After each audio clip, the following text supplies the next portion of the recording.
සුබ දවසක්. අදත් අපි ඔයගොල්ලොත් එක්ක එකතු වෙන්නේ විශේෂ මාතෘකාවක් ගැන කතා කරන්න. රටේ පවතින ආපදා තත්ත්වයක් සමග නිතරම ඇති වෙන්න පුළුවන් ලෙඩ රෝගයක් ගැන තමයි අද අපි කතා කරන්නේ. මේ දවස්වල විද්‍යුත් මාධ්‍ය, සමාජ මාධ්‍ය හරහා මේ ගැන ඔයගොල්ලන් නිතරම දැනගන්න සහ අහන්න ලැබෙන්නේ නැති කියලා හිතනවා. ඉතින් අද අපේ මාතෘකාව තමයි leptospirosis. එහෙම නැත්නම් අපි අපේ භාෂාවෙන් කියන්නේ මීයුණ. ඉතින් අද අපේ මාතෘකාව මීයුණ. මේ මාතෘකාව තුළින් අපි බලාපොරොත්තු වෙනවා කතා කරන්න මීයුණ කොහොමද හැදෙන්නේ, කවුද මේකේ රෝග වාහකයෝ සහ මේකෙන් අපිට ප්‍රිවෙන්ෂන් විදිහට ඒ කියන්නේ මේකෙන් බේරෙන්න ඕනද අපිට කරන්න පුළුවන් සහ ප්‍රතිකාර පිළිබඳව මේ වීඩියෝ තුළින් අපි කතා කරන්න බලාපොරොත්තු වෙනවා. ඉතින් මේ දවස්වල ලංකාවේ පවතින මේ ගම් වතුර තත්ත්වයත් එක්ක මීයුණ කියන රෝගේ පැතිරීමේ විශාල අවදානමක් මේ වෙනකොට තියෙනවා. ඒ පිළිබඳව මේ වන විට රජය සහ විවිධ ආයතන මගින් දැනුවත් කිරීමේ වැඩසටහන් ක්‍රියාත්මක වෙනවා. ප්‍රධාන වශයෙන්ම මීයුණ කියන රෝගය හැදෙන්නේ ලෙප්ටොස්පීරියා කියන බැක්ටීරියා කාණ්ඩයට අයත් බැක්ටීරියා වගේ. ඉතින් මේකේ ස්පීෂිස් ඉන්නවා 20කට වැඩිය. මේ 20ටම පුළුවන් මීයුණ කියන රෝගී තත්ත්වය ඇති කරන්න. විශේෂයෙන්ම අපි දැන් මේ රෝගේ මීයුණ කියන නමෙත් තියෙනවා මේක හදන්නේ මීයෙක්ගෙන් කියලා. හැබැයි ඇත්තටම මීයට විතරක් නෙවෙයි ඌරෝ වල්ලෝ මේ වගේ සත්තුන්ටත් මේ බැක්ටීරියාක ජර්ම් එක ඇතුළු වුණොත් ඒගොල්ලොන්ගෙන් පිටවන මල මුත්‍රා වලින් අපිට පුළුවන් මේ රෝගය වැළඳෙන්න. හරි, අපි දැන් බලමු මේ රෝගය කොහොමද අපේ ඇඟ ඇතුළට ඇතුල් වෙන්නේ කියලා. ප්‍රධාන වශයෙන් මේක සිද්ධ වෙන්නේ මේ බැක්ටීරියාක ඇතුළු වුණ මීයෙක් හෝ යම්කිසි සතෙක් ඔහුගේ මල මුත්‍රා වලින් තමයි ජලයට හෝ රොම්මඩ වලට මේ විස බීජ පැමිණෙන්නේ. ඉතින් මේ වගේ අවස්ථාවක අපි ගම් වතුර අයින් කරනලා හෝ රොම්මඩ සුද්ධ කරන වෙලාවක හරි අපේ ශරීරයේ කැපුම් තුවාලයක්. එහෙම නැත්නම් අපේ අභ්‍යන්තර ශරීරයේ විවුර්ත වන ස්ථානයක් තිබුණොත් ඊටම පහසුවෙන් මේ බැක්ටීරියාව අපේ ඇඟ ඇතුළට යනවා.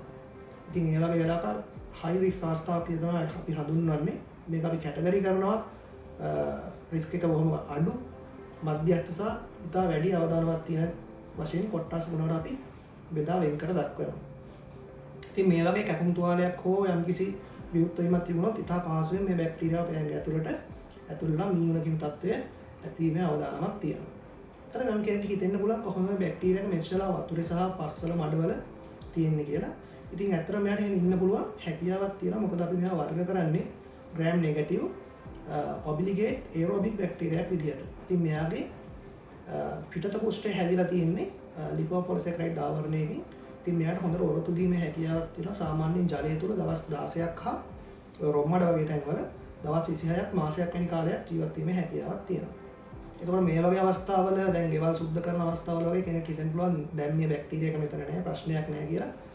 කිසිම ආවරණයක් නැතුව බූට්දයක්වත් නැතුව පිරිසුදු කිරීම කටයුතු වලට යනකොට ගොඩක් අවධානය යොමු කරන්න ඕන. මොකද මෙයාට මාසයක් වගේ කාලයක් ඉන්න පුළුවන් හැකියාවක් තියෙන නිසා. හරි, ඉතින් අපි ඊළඟ මාතෘකාව විදිහට බලමු කොහොමද මේකේ රෝග ලක්ෂණ අපිට පෙන්වන්නේ කියලා. මොකද ඒක ගොඩක් වැදගත් වෙනවා ප්‍රතිකාර වලට යනකොට. විශේෂයෙන් මේකේ රෝග ලක්ෂණ විදිහට අපිට කියන්න පුළුවන් සාමාන්‍ය ඉන්ෆ්ලුවෙන්සා රෝගී තත්ත්වයක් වගේ තමයි මුලදී පෙන්වන්නේ. සාමාන්‍ය උණ, ඇබ්ඩොමිනල් පේන් එකක් එන්න පුළුවන්, වමනය, ඇඟට පණ නැහැ, චිල් එක, ඒ වගේ සාමාන්‍ය රෝග ලක්ෂණ තමයි පෙන්වන්නේ. හැබැයි මේක සමහරක් වෙලාවට රෝග ලක්ෂණ පෙන්වන්න යන කාලය එක එකනම වෙනස් වෙනවා. සමහරට සතියක් වෙන්න පුළුවන්. සමහර අවස්ථා සඳහන් වෙනවා මාසයක් ගියාට පස්සේ තමයි රෝග ලක්ෂණ මතුවෙන්න පටන් ගන්න. ඒක නිසා විශේෂයෙන්ම මීයුණ කියන රෝගී තත්ත්වයේදී මේක කොටස් දෙකකට බෙදලා දක්වලා තියෙනවා. ෆේස් 1 සහ ෆේස් 2 කියන්නේ. ෆේස් 1 කියන අවස්ථාවේ තමයි ඔය ඉන්ෆ්ලුවෙන්සා වගේ වුණ තත්ත්වයක් එනවා. ඒක ආපහු හොඳ වෙනවා වගේ දැනෙනවා. හැබැයි ආයෙ එනවා. ඒක තමයි ෆේස් 1 අවස්ථාව. පළවෙනි අධීරය කියලා කියන්නේ. දෙවෙනි අවස්ථාවේදී තමයි මේක සිවියර් ඉන්ෆෙක්ෂන් එකක් විදිහට එන්නේ. තාම දරුණු වෙනවා. මොකද මෙයා අපේ වසා පද්ධතිය වල ලිම්ෆැටික් සිස්ටම් එක සහ බ්ලඩ් සර්කියුලේෂන් එකට ගියාට පස්සේ අපේ ඇඟේ තියෙන ඕගන්ස් ඔක්කොම මෙයා ඇටැක් කරන්න පටන් ගන්නවා. ඒවා ඔක්කොම ඩැමේජ් වෙන්න පටන් ගන්නවා. ඒතකොට මල්ටි ඕගන් ෆේලියර් එකක් වගේ අපිට එන්න පුළුවන්. අපේ liver damage වෙන්න පුළුවන්.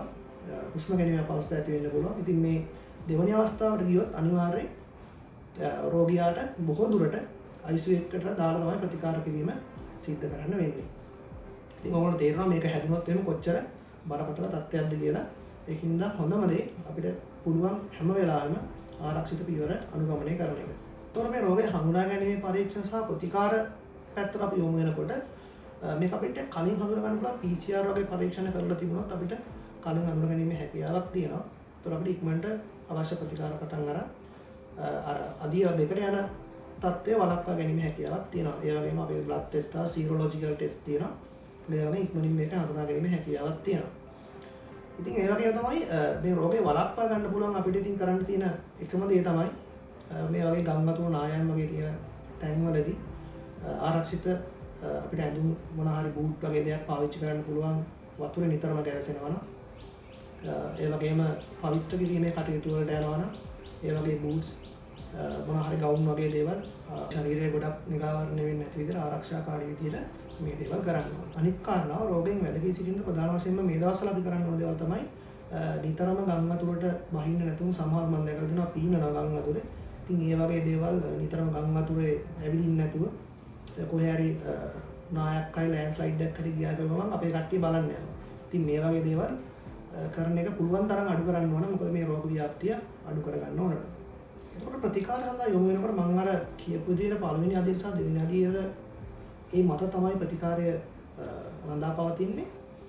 ඉතින් අපි සාමාන්‍යයෙන් මේ ප්‍රතිකාර කිරීමේදී දෙන ඖෂධ මාත්‍රාව තීරණය කරන්න කැටගරයිස් කිරීමක් කරනවා. එහෙම නැත්නම් ක්ලාසිෆිකේෂන් එකක් කරනවා. අවදානමක් නැති එහෙම නැත්නම් අපි කියනවා රිස්ක් එකක් නැහැ. low risk, moderate and severe. එහෙම නැත්නම් high risk තියෙන අවස්ථාවක් වෙන්න පුළුවන්. ඉතින් මේ වගේ ඒ අවස්ථා තුන අනුව මේ දෙන ප්‍රතිකාරය දෙන ප්‍රතිජීවක ඖෂධවල තියෙන මාත්‍රාව වෙනස් වීමට ලක් වෙනවා. සාමාන්‍යයෙන් අපි එකපාරක් ගම් වතුරකට හෝ මේ බැක්ටීරියාව තියෙන දැනකට නිරාවරණය වුණොත් අපි කියනවා එයා සාමාන්‍ය low risk අවස්ථාවක ඉන්නේ. දිගටම continuously expose වෙනවා නම් ගම් වතුරට අපි කියනවා සාමාන්‍ය moderate අවස්ථාවක මධ්‍යස්ථ අවස්ථාවක තමයි මේ රෝගේ හැදීමේ ප්‍රවණතාවය තියෙන්නේ. ඒ වගේම දිගින් දිගටම ගම් වතුර සෝ නායම් වලට ලක් වෙනවා නම් expose වෙනවා නම් නිරාවරණය වෙනවා නම් අපි කියනවා ඒගොල්ලෝ high risk. එතකොට ඒ ලබාගත යුතු මාත්‍රාවන් වෙනස් වෙනවා. මේ මාත්‍රාවන් පිළිබඳ වෙනකොට රජයෙන් ප්‍රොටෝකෝල් එකක් නිකුත් කරලා තියෙනවා සහ සෞඛ්‍ය වෛද්‍ය නිලධාරී කාර්යාලවලින් අදාළ ප්‍රදේශවල මේ දැනුවත් කිරීම සහ ඖෂධ බෙදා දීම සිදු කරනවා. ඉතින් මේ ප්‍රතිකාර ලබා දීමේදී ප්‍රොෆිලැක්සිස් ට්‍රීට්මන්ට් එක එහෙම නැත්නම් රෝගය හැදෙන්න කලින් තමයි මේක ප්‍රතිජීවක ඖෂධ ලබා දෙන්නේ. මේ ලබා දෙනකොට දෙන ප්‍රතිජීවක ඖෂධය තමයි ඩොක්සිසයික්ලින් කියන්නේ. මේක ටෙට්‍රාසයික්ලින් කියන ප්‍රතිජීවක ඖෂධ කාණ්ඩයක් තුන ඖෂධයක්. ඉතින් ටික පරිස්සම් වෙන්න ඕන ගන්නකොට මොකද කාට හරි ඒ ටෙට්‍රාසයික්ලින් කියන කාණ්ඩයේ තියෙන ඖෂධ වලට ඇලර්ජික් රියැක්ෂන් මොනවා හරි දක්වනවා නම් වගේම වෝෆරින් වගේ ඖෂධ ගන්න රෝගීන් ඉන්නවා නම් ඒ පිළිබඳවත් ඔයගොල්ලෝගේ සෞඛ්‍ය වෛද්‍ය නිලධාරීතුමා දැනුවත් කරන්න හැකියෙන්න එපා.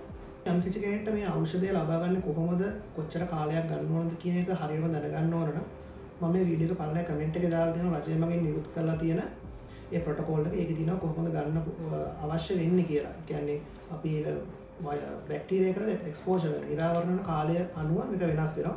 ඒක දිනවල ඒක බලලා ගන්න පුළුවන්. එහෙම නැත්නම් කෙලින්ම ඔයගොල්ලෝගේ සෞඛ්‍ය වෛද්‍ය නිලධාරීතුමා හම්බෙලා මේක ගැන කතා කරන්න පුළුවන්.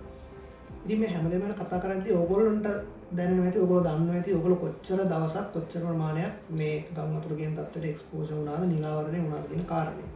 ඉතින් මේ කිව්ව කාරණා ඔක්කොම සැලකිල්ලට අරගෙන අවදානමක් තියෙනවා කියලා ඔයගොල්ලන්ට දැනෙනවා නම් ඔබේ ළඟම තියෙන සෞඛ්‍ය වෛද්‍ය නිලධාරී කාර්යාලයට ගිහිල්ලා අවශ්‍ය උපදෙස් ඔයගොල්ලන්ට ලබා ගන්න පුළුවන්. ඉතින් අවසාන වශයෙන් විශේෂ ඉල්ලීමක් කරන්න තියෙනවා. මේ වීඩියෝ එකම කරාට ඇත්තටම ගම් වතුර සහ නායම් මුණ පැතිවල කට්ටියට තමයි මේක විශේෂයෙන්ම නරඹන්න සලස්වන්න ඕන. අවාසනාවන්ත ලෙස සමහරක් ස්ථානවල තාමත් අපි දන්නවා දුරකථන සම්බන්ධතා හරියට සම්බන්ධ වෙලා නැහැ. ඉතින් ඕගොල්ලෝගේ යුතුයකමක් තමයි පුළුවන් තරම් මේ වීඩියෝ එක ෂෙයා කරලා ඕගොල්ලෝගේ නෑදෑ හිතමිතුරෝ යාළුවෝ දෙමව්පියෝ ඉන්නවා නම් ඒ පැතිවල මේ වීඩියෝ එක ෂෙයා කරලා මේ තොරතුරු ඒගොල්ලන්ට දැනගන්න සලස්වන්න. ඉතින් අවසාන වශයෙන් වෙනකොට රටේ ලොකු අපහසු තත්ත්වයක් ඇති වෙලා තියෙනවා.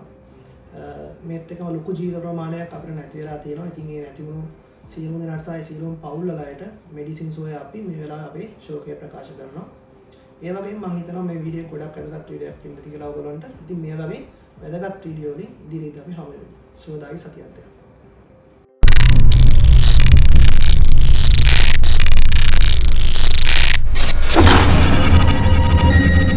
Thank you.